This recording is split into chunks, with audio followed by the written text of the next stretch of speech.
Welcome to CFO 4.0, the future of finance. The CFO role is changing rapidly, moving from cost controller to strategic visionary. And with every change comes opportunity.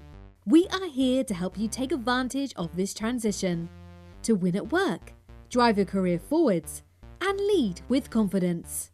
Join Hannah Munro, Managing Director of ITAS, a financial transformation consultancy, as she interviews key experts to give you real-world advice and guidance on how to transform your processes, people, and data. Welcome to CFO 4.0, the future of finance.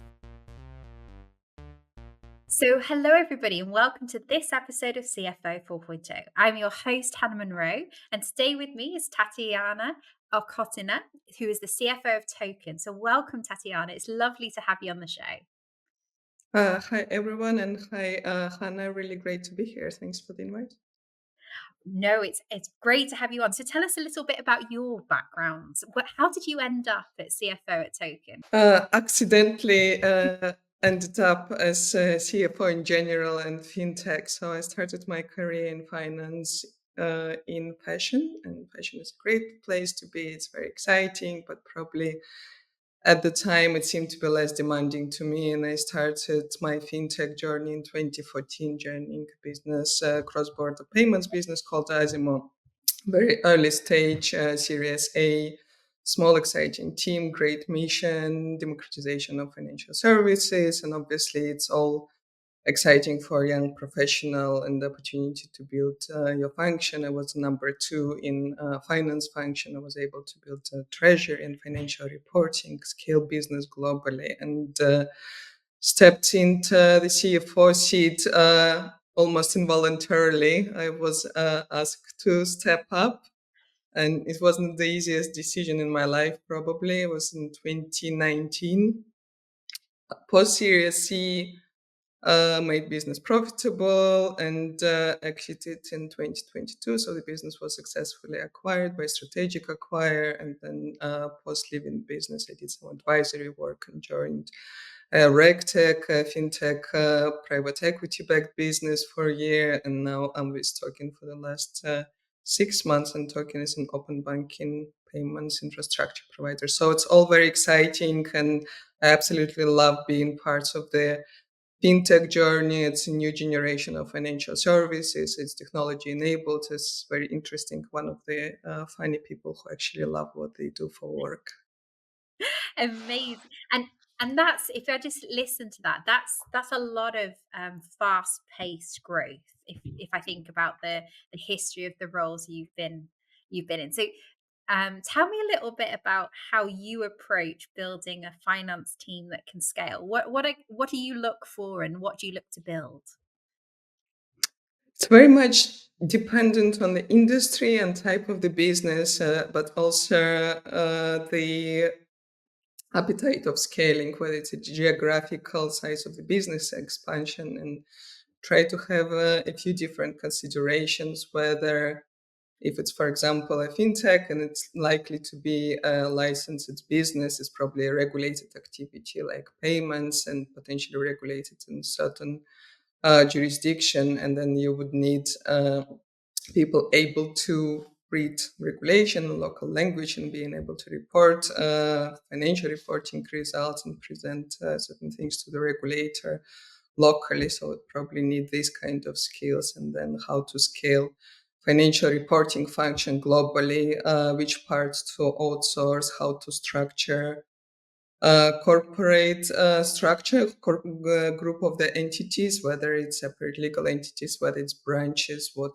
are the tax consequences, and then how to build a team based on many different consideration of how to scale a wider business globally, whether you need more of an analytics and pricing analytics or FP&A function, whether you would like to support business more with data strategy and data analytics and data science, because one of the critical function potentially it's a consumer business, and you have millions and millions transactions flowing through and very complex product structure, and it wouldn't be possible to analyze this amount of data manually. So probably would decide to invest more in data than in financial reporting, and then potentially on the complexity and number of different product business uses. Would also make certain decisions of how to equip your financial planning and analytics, and how to equip your financial reporting, and how to scale business going forward with having in mind the strategy, overall global expansion strategy of the business. So many different considerations, and how to use external and outsourced superpower comparing to hiring someone in-house and sites hiring in local jurisdiction. Lots to think about. Absolutely. And you mentioned there, obviously, it very much depends on the type of business. And you mentioned fintech specifically. So, how do you see fintech differing from, say, a normal sort of tech business, as it were? What are some of the key things that you've noticed in terms of that particular industry and finance within fintech? It's a fantastic question, and I guess I'm very much in love with fintech overall. And one of the reasons is the complexity. So, technology sector is very interesting, is disrupting, and often it operates under SaaS business model, and it's generally accepted and well-known metrics, clearly outlined. Everyone speaks the same language. Everyone knows how to operate. And fintech, it's a specific part of it. It doesn't necessarily fully fit within this tech business model, but also includes all the complexity of the regulated space and providing, whether it's lending or payments or any other parts of the financial services. So it has both consideration, the complexity of financial services, and having to do with compliance and risk and customer due diligence and screening and transaction monitoring, coupled with the complexity of the technology-enabled business and SaaS business model. So it just makes it more interesting and more complex, I guess, and more consideration to make. But also it makes it spicy to be in the driving seat of any driving seat, really, of their fintech businesses, no matter whether you're a CFO or any other decision makers. No, and I love the fact that you're so enjoying the challenge. There's nothing, as a consultant, right? There is nothing better than a brilliant new challenge to get hold of. And when it comes to managing risk and compliance along all of the other challenges that fall under a CFO, how much of that sits within your remit as CFO, and how much is that within fintech is normally outsourced to sort of a head of risk and compliance? Again, very much depends what kind of a fintech, and one of their businesses I was heading as a CFO in my past was a regulatory technology business, which wasn't licensed and regulated as Token is. And then in this case, you would need a separate transaction monitoring and separate risk and compliance at executive level. And then CFO very often would take this remit and manage risk and compliance function. And it's probably more of a reduced scope of the function in this case. If your financial service is regulated often in more than one jurisdiction, so as Token, we are pan-European payment provider, which means we hold license from the FCA in the UK, and we hold BaFin's license in Germany, which creates different complexities, not just the language and different regulation, quite specifics of different kinds of regulation between different jurisdictions, and certain requirements of the local presence, and certain specific skills regulated by specific authorities. So it just makes this function more and more complex, and it's not realistic for the CFO to drive it, but inevitably you would always work very closely to whether it's a chief or a VP of risk and compliance, and covering specifically financial, operational, funding risk, and operational risk very often, yes. And you mentioned that obviously fintech is naturally more challenging given the compliance requirements alongside the growth piece. How do you manage that with a global team? How do you think about your structure as a finance team in order to support that, I guess, that global expansion piece? I'm trying to hire the best talent possible out there, regardless of the location. So it brings certain challenges, obviously. Potentially, my teams are more distributed globally and more culturally diverse than you would typically see a finance team. I probably do it purposely to get the best talent at their very sustainable cost for both for the business, but also sustainable salary for the employees. So then you get best of the both worlds. You get best talent that potentially are struggling to get the top positions in the local market. So looking out to expand in European market from South America or from just simply from other European countries, working with UK headquartered businesses. And obviously, the compensation then makes sense for the local markets, but also it makes sense for the fast growing business that is not always ready to overinvest in the most expensive talent out there, or potentially just not able to. And that's the way to profitability path, right? And that's an interesting piece. And obviously, you're looking for the best talent wherever it happens to be necessarily in the globe. But then that very much leads itself to a remote team. So, and we've taught, and obviously we've seen a big shift in remote and hybrid working. How do you manage that global team potentially in different time zones? It's a interesting exercise, and I find the transparency of communication and the roadmaps becomes the importance get to a different level. So it's always important to be transparent in communication, expectations management, no matter where your team is based. But if you distribute it between different time zones, between different countries and location, being very much on the same page about expectations, timelines of delivery, frequent check-ins, frequent catch-up, but also understanding nuances of the local cultures, understanding how to work together. If the culture of the local environment is dramatically different to your home country, potentially you're not really familiar with what it might bring in the way of directness of the feedback or hierarchical structure, and if it's going to affect the communication or the deliverables of a specific person. I try to be aware of the cultural nuances, the countries where the best talent comes from into my teams, and understanding how to manage potential challenges. So far, everything worked really, really well, and often driven by the attitudes and by desire to grow and be part of the team and deliver something really, really exciting to the society. FinTech is often a disruptive business, bringing new value and modernizing existing financial services offers. Many people, many young, talented people are trying to get into this space and find it really, really exciting. I think just the attitude of this excitement often solves many problems.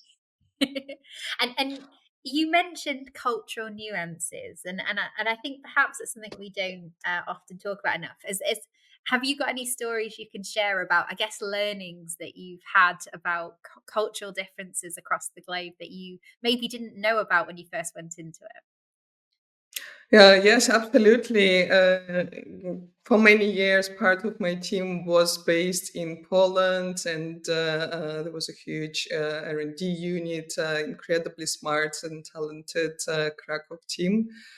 Very different way of giving feedback compared to the UK or PMs based in the US, and what's been considered by the PM and the UK team as a very direct negative feedback and quite a gloomy picture probably by Polish people was a natural acknowledgement of the situation. So something wasn't delivered on time or something was delivered not to a perfect state. So the Polish team would always say, well, it wasn't done properly, and we need to do something about it. Let's acknowledge and move on. And it would appear generally quite shocking to potentially US or UK based employees, and could potentially cause some conflict. So we had to learn how to deal with directness of communication, understand different cultural expectations of both team, and try to understand how to communicate potentially differently or finding the middle ground between us. Fantastic. And I think we sometimes underestimate, I guess, cultural norms when it comes to communication. And even I think even within countries, like everyone's brought up in different business environments. So it can be a bit of a shock when you move to an organization that perhaps doesn't communicate in a way that you're used to. Um, and we've talked a lot about obviously cultural divides, but talk to me about how you mentioned about making sure communication is really strong. What are some of the things that you do as a leader to make sure that with those remote teams that they're operating as effectively? And how do you support, even though you're not necessarily within time zone? How do you make sure that they have access to the support that they need? I try to create roadmaps together with individual team members for a specific length of time, whether it's a weekly or monthly or 6 monthly. So it would be probably a longer term, larger ticket items and bigger projects planning for a longer period of time. There would be some sort of tactical and BAU deliveries on monthly and weekly basis, and then creating a certain frequency check-ins. You would probably have weekly check-ins at a classic frequency, and trying to understand what's happening in the world of the individual, what's going well, what's not going well, how can I support, how we can escalate, whether resources are sufficient to deliver, if something being delayed, and what do we do about the delays, and how we can make sure the results are still there, and how can I support different individuals. And it's often about getting through an uncomfortable state of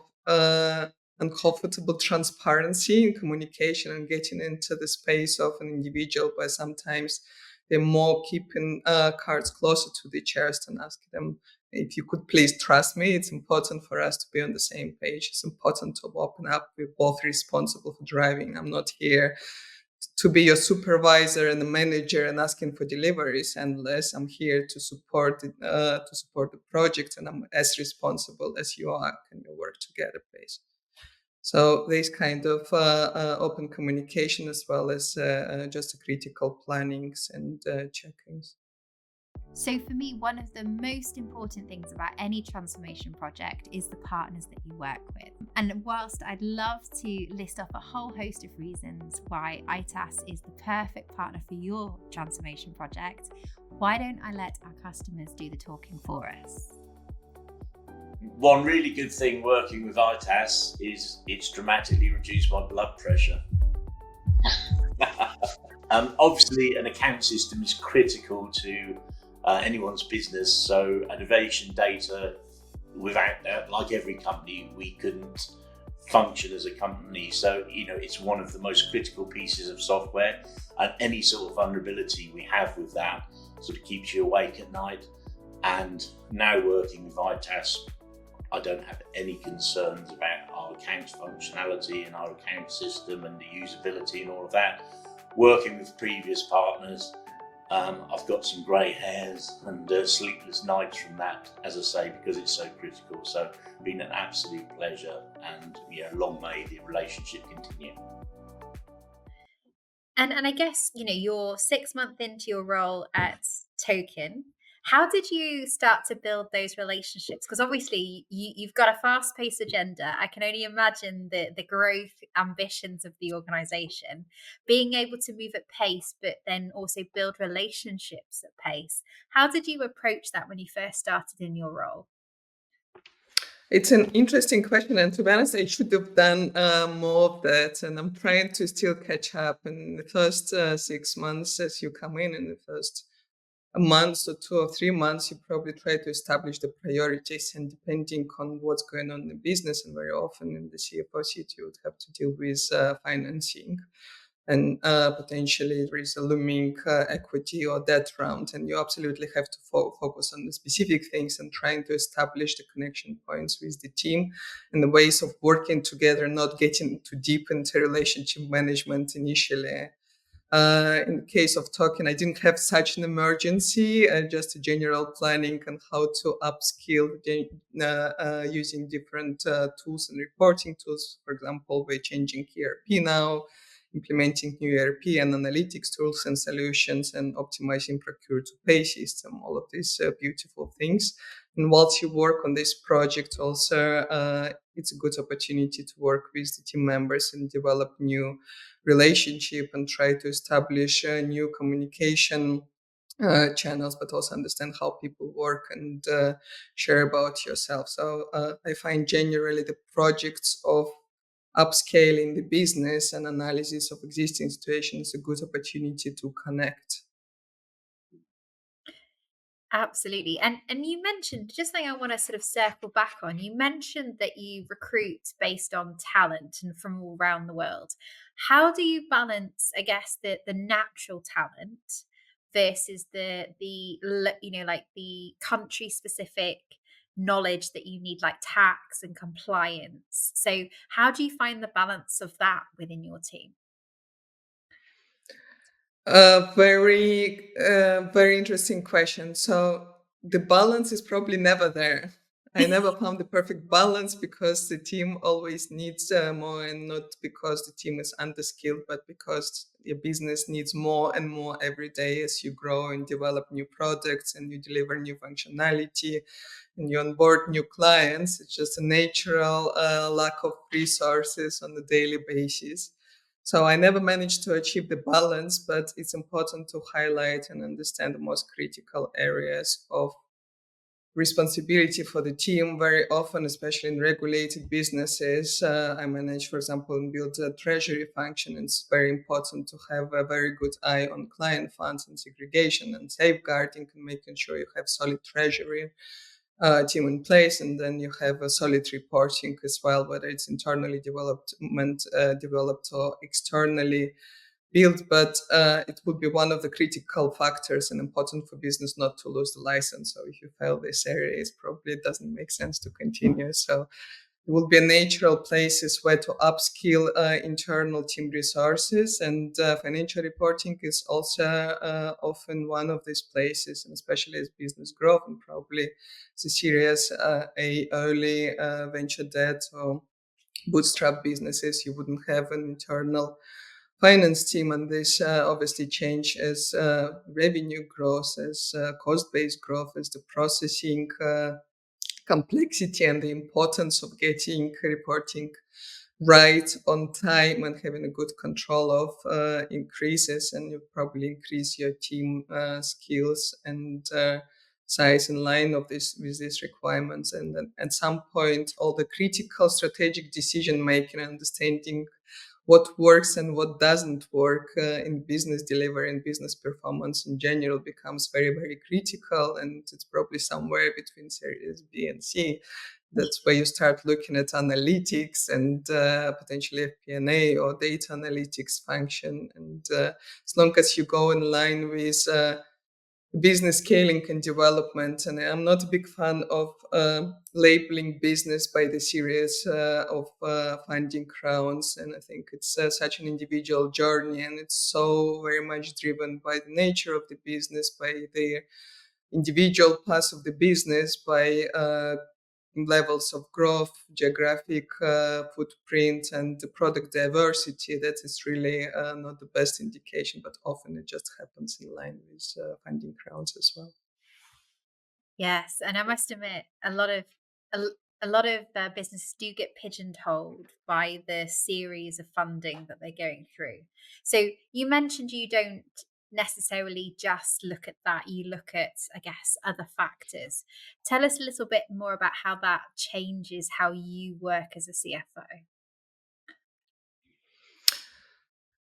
Does it change? It's a good question. Well, probably your board is becoming a little bit more demanding as you progress with the amount of capital raise, and early stage main aim of the Series A or post Series A business would be product market fit proof, and proving unit economics and proving business model is working, customer retention is there, is a certain satisfaction of the customer. They want to continue transacting, and you try to optimize and build up on top of their existing offering. And then as you progress with the funding rounds in Series B and C, will be a more expectations on the level of sophistication, speed of scaling the business, quality of customer acquisition, quality and expectations of the revenue retention, and many other different things. And often it brings deep partnership with various executive and not just executive team members. So you have to work with a commercial team potentially more and more as business complexity increases, and make sure the team is supported and understanding whether they perform against targets, if product team is getting enough analytical support and understanding how product deliveries are tracking against our initial forecast, how it all cascades down from the financial model into individual KPIs, what is the right amount to spend on servicing each individual customer, and does it make sense? So it probably develops as the business grows, but also with the growth of your size and finance team size. You will have to adjust your individual participation in certain tasks depending on the core skill set. If you have a very incredibly strong FP&A and business analyst or business strategist in the team, obviously it allows you to spend more time on building other parts of the business. And I like to get involved in, for example, ESG planning, because I just believe in building sustainable businesses overall. It's one of my key priorities when choosing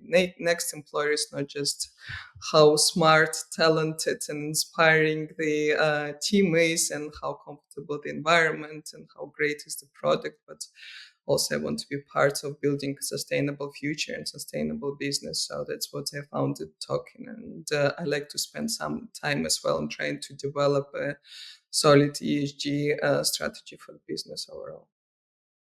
I think that would be a great topic for us to roll back round to. But before we do, you mentioned obviously building a team and that I guess the needs of the business change. When you're working with a fast and agile growing business, what do you prioritize, skills or adaptability and almost potential? Are you looking for people that are faster and more able to adapt, or are you looking for people to come in with the skills that they need for that business needs at the point in time? I guess, what's your perspective on that?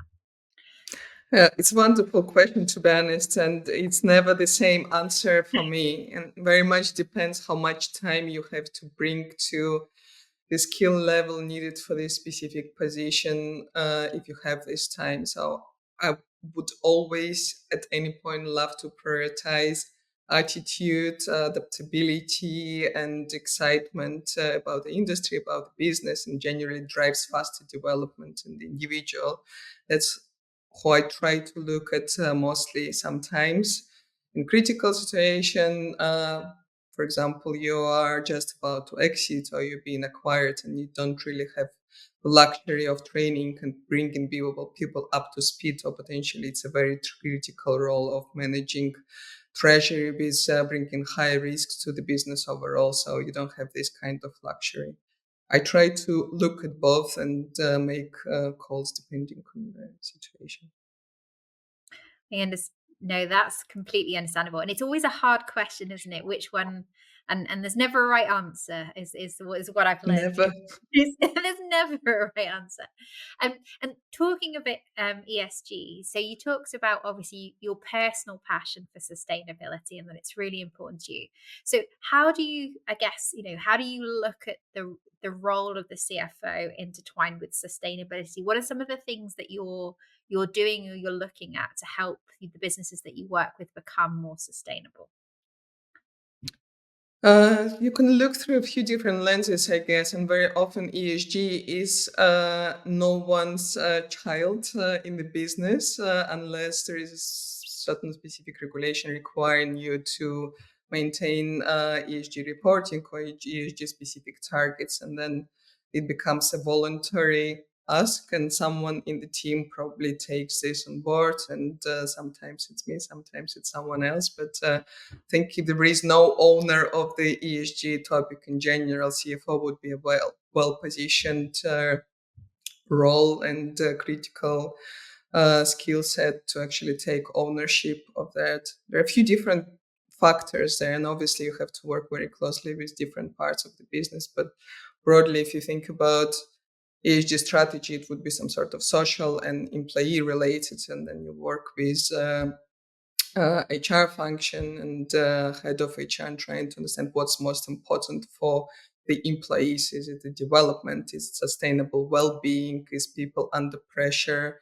Potentially compensation is not in line with the markets and retention is not great. How do we build sustainable business where investments are most needed and required, whether it's sustainable business model?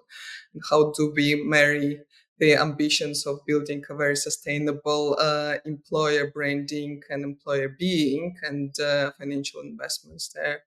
And then you look at obviously environmental footprint, and in financial services, you are more likely than not having lower impact than potentially in manufacturing or in catering. However, the drive to net zero, it's there, and many of the investors, very often your board would be expecting you to have net zero targets. So what does it mean financially?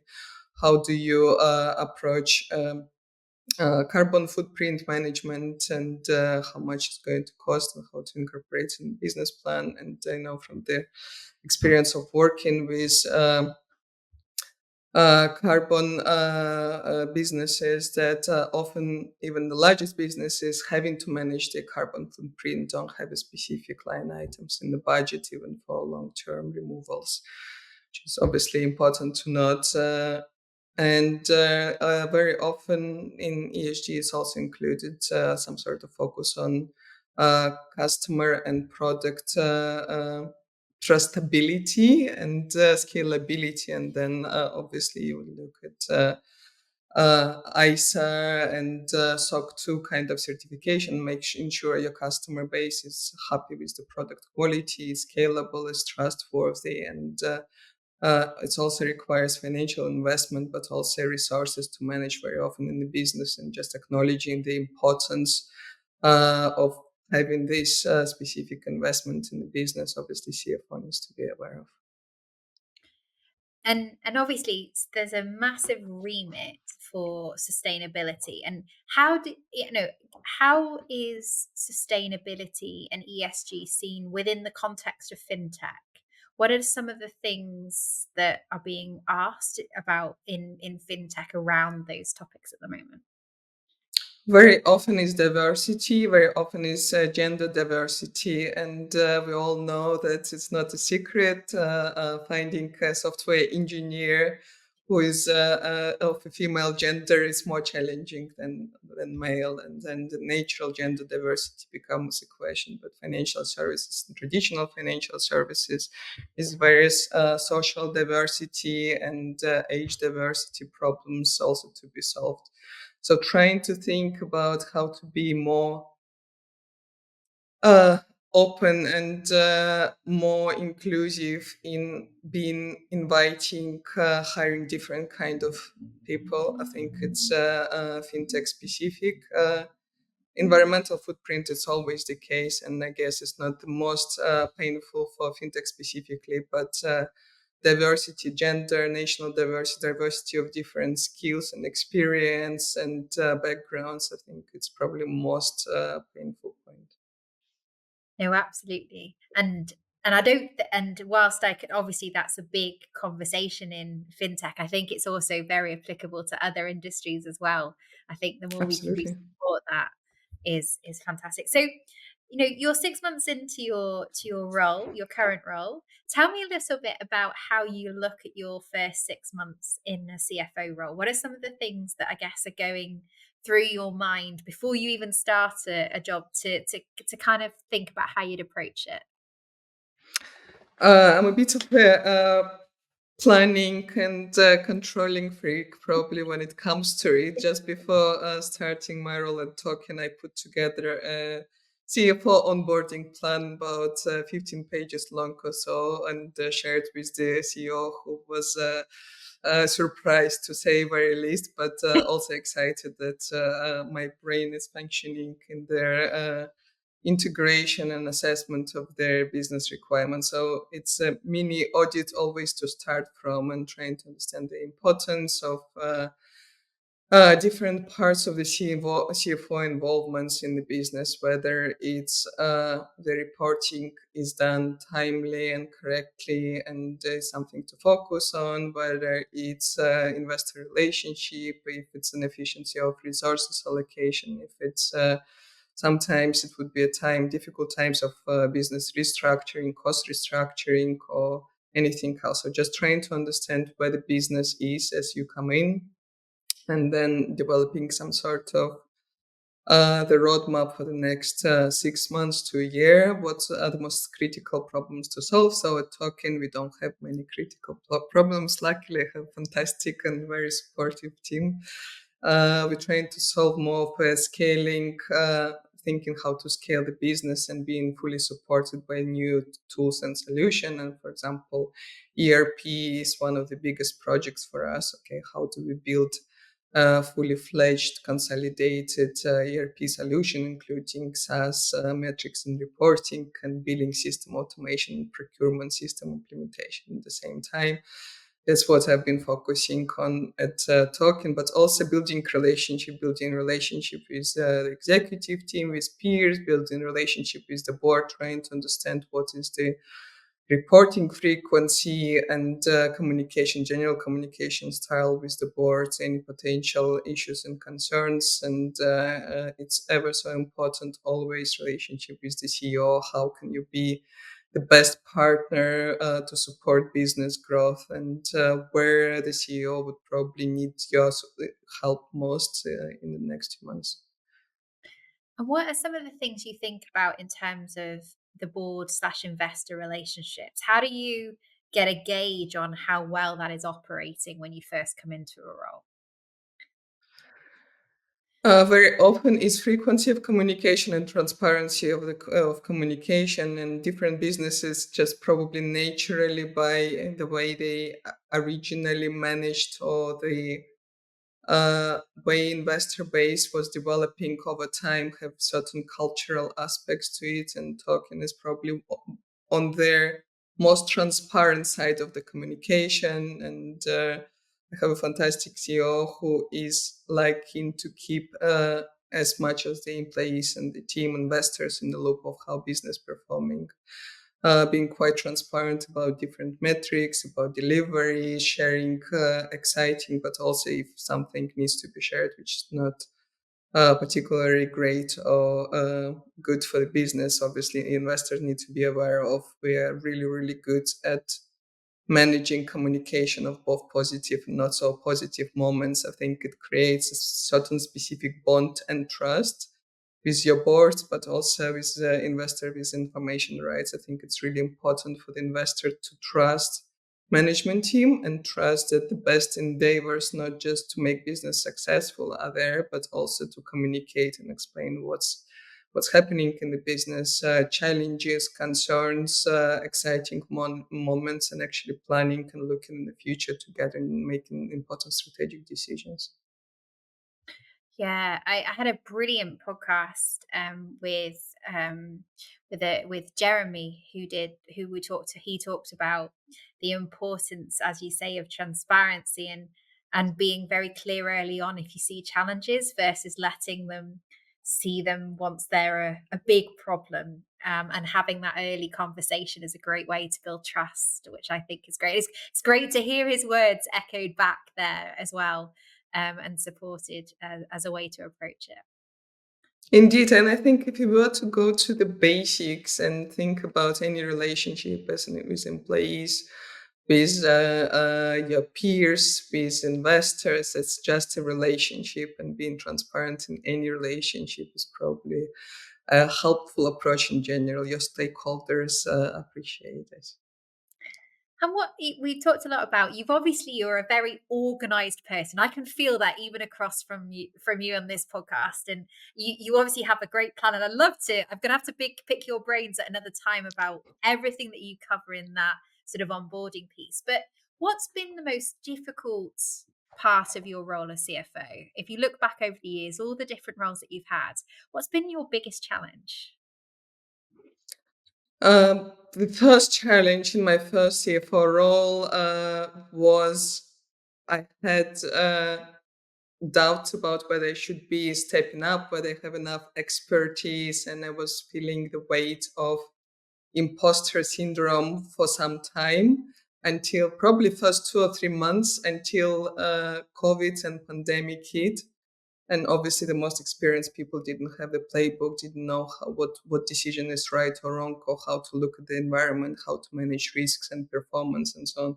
So we all had to figure out and solve problems at the same time and simultaneously. And I was more or less probably in similar position as the most experienced people. And I think what was important is to trust yourself, trust your instinct, and trust people around you, but also trying to maintain and manage risk. So I've learned a lot during that time, I think, and was one of the most stressful points in my life, as you can imagine, but it was a good learning experience, probably. Yeah, I think there's a lot of people that got bumps and bruises through the COVID piece, but it also, had a massive impact in terms of. I actually think some of the reasons we have so much remote working and hybrid working now is because of those things that we learned through COVID. So it's always a challenge, isn't it? You look back and you go, wow, what an impact! Who would have guessed? And like you said, the risk management involved in making decisions during that time is massive. But I think sometimes looking back and going, actually, what did we learn? And like you said, there was no rule book during COVID. We didn't know what was going to happen and when it was going to happen. So yeah, everything was out of the window and starting again. So it's a very bonding experience, but also the good time to realize that there is a great pool of talent globally, and it's just about time to tap in. It was the time when I hired best people for my team, and I just follow the same playbook, I guess, ever since. So one of the best learnings from COVID. and another great one. And so one of the things we talked about, obviously, your biggest challenge as a CFO. One of the things I asked you to do prior to this podcast is to make a recommendation around a book. So if you had to recommend a book to a new or existing CFO, what would it be? It's a newly published book by Ilyas Tribulaev and Alex Dang. Ilyas Tribulaev is a professor of venture capital in Stanford University, and I was lucky to take a course of executive CFO course in Stanford a few years under his directorship. And the book is called The Venture Mindset. Essentially, it digests the best experience used by VCs and suggests how to use these different 9 principles in running and growing businesses. It's a condensed learning from the VC experience about right and wrong investment, certain behavior patterns, certain way of thinking and understanding the environment and business opportunities and how to invest and the amount of investment and what makes sense the most. So risk management, critical decision making. I really like and love this book. I found it very impactful. I'm going to add that to my reading list, to be fair. That sounds fascinating. Thank you, Tatiana. That's a great suggestion. And for those that are listening, we will, of course, put the links to that suggestion in the show notes for those listening to the podcast or watching the YouTube afterwards. Well, thank you so much, Tatiana. We have rapidly run out of time because we covered so many topics in such a short space. And I'm going to ask you one final question. So you mentioned, obviously, you are very much a prepared person. Prior to going into a CFO role, you think about your CFO onboarding plan. What are the 5 critical elements that a new CFO needs to think about before coming on board to a new role? What are the 5 things that you think they should think about? I think general assessment of the business. What's the right place for you personally? And it will never be an exactly the same assessment for me, and probably in line with my criteria for success. I would really like and love to work next to people I enjoy being around. I consider the core values probably similar to mine. is the business that builds and develops something important and impactful for the society and building a great future for the next generations. It's probably well funded and supported by certain good, trusted investor base. It has a great potential on developing and potentially what are the worst problems business has. So I try to ask as much as what is the worst problem we would like CFO to solve in the next year or so, and how many of the worst problems do you have? Okay, let's list 5 or let's list 10 of the worst problems. So just to assess the level of skills and experience required, and actually whether do I have these skills and experience to solve the worst problem. Maybe I'm not the right profile. There are so many flavors and sizes of the CFO, and we all bring different experience, and some of us are better to solve certain problems than some others. So I try to assess in general whether I'm the best person to solve existing business problem and take it to the next level. And it's not always going to be a positive answer, even the business is fantastic and great and completely appealing. Amazing. And I think that's a really great way to look at it. Are you the right person to solve that problem? I think that's a great question. Tatiana, you've left us on a high with the answer to that question. So thank you so much. If our listeners want to learn more about you or about the business, where's the best place to find you? Please come and visit LinkedIn page and my personal and Token.io LinkedIn page, and come to our website. And thank you so much for having me. Oh, no, it's been wonderful. Thank you so much, Tatiana. And to our listeners, thank you, of course, for listening. Those links will all be in the show notes so you can access them nice and easily. And thank you again, Tatiana, for a great insight into the world of FinTech, of building and scaling a global team, and a sneaky insight into key questions to ask before you start your next CFO role. So thank you.